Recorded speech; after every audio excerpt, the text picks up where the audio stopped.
இந்த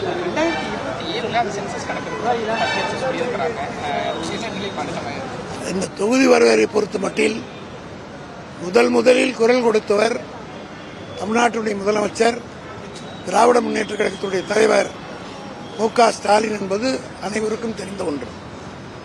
இந்த பிரச்சனையை அவர் கிளப்பியதற்கு பிறகுதான் எந்தெந்த மாநிலங்கள் பாதிக்கப்படுகிறதோ அத்தனை முதல்வர்களும் ஒன்று கூடி இது குறித்து ஒரு முடிவெடுத்த பிறகுதான் ஒன்றிய அரசு பொய்யான வாக்குறுதிகளை தருவதைப் போல இதில் ஒரு பாதிப்பு இல்லைன்னு சொன்னாங்க. அதாவது இதை தெளிவுபடுத்துவதற்கு அவளால் ஒன்றும் முடியவில்லை.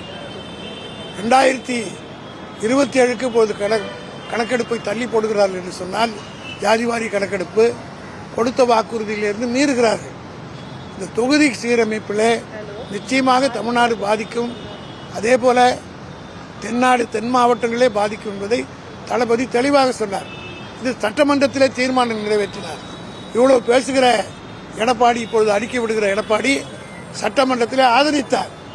அப்போ பிஜேபியோட ஒரு கூட்டணியில் சேரவில்லை. இப்போ பிஜேபி கூட்டணியில் சேர்ந்தவுடன் வாய்ஸ் மாறுகிறது.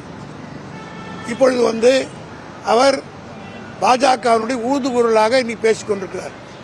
அவர்கள் சொல்ல வேண்டிய பதிலுக்கு பதிலாக என்ன பண்றாங்கன்னா பிஜேபி ஒரு தந்திரமா ஒரு கையாளுறாங்க. எவ்வளவு இவர் ஒப்பந்தத்துக்கு முன்னாடி கையெழுத்து போடுவதற்கு முன்னாடி சேருவதற்கு முன்னாடி என்னென்ன திட்டினாரோ அதற்கெல்லாம் பொதுமக்கள் மத்தியிலே நீங்க பாவ மன்னிப்பு கேட்கிற வகையில் ஸ்டேட்மெண்ட் கொடுக்கணும்னு அவங்க போட்ட உத்தரவினுடைய அடிப்படையில் தான் எடப்பாடி இந்த மாதிரிலாம் பேசிக் கொண்டிருக்கிறார் என்பது எல்லோருக்கும் தெரியும். கூட்டணி சேருவதற்கு முன்னாடி என்ன பேசினார், இப்ப என்ன பேசுகிறார்? ஆகவே திராவிட முன்னேற்ற கழகத்தின் மீதோ தளபதி மு.க. ஸ்டாலின் ஆட்சியின் மீதும் எந்த குறையும் சொல்லுவதற்கு வலுவான எந்த இதுவும் இல்லை. ஆகவே இது போன்ற கேவலமான அறிக்கைகளை விட்டுக் கொண்டிருக்கிறார். 4 ஆண்டு கால தளபதி மு.க.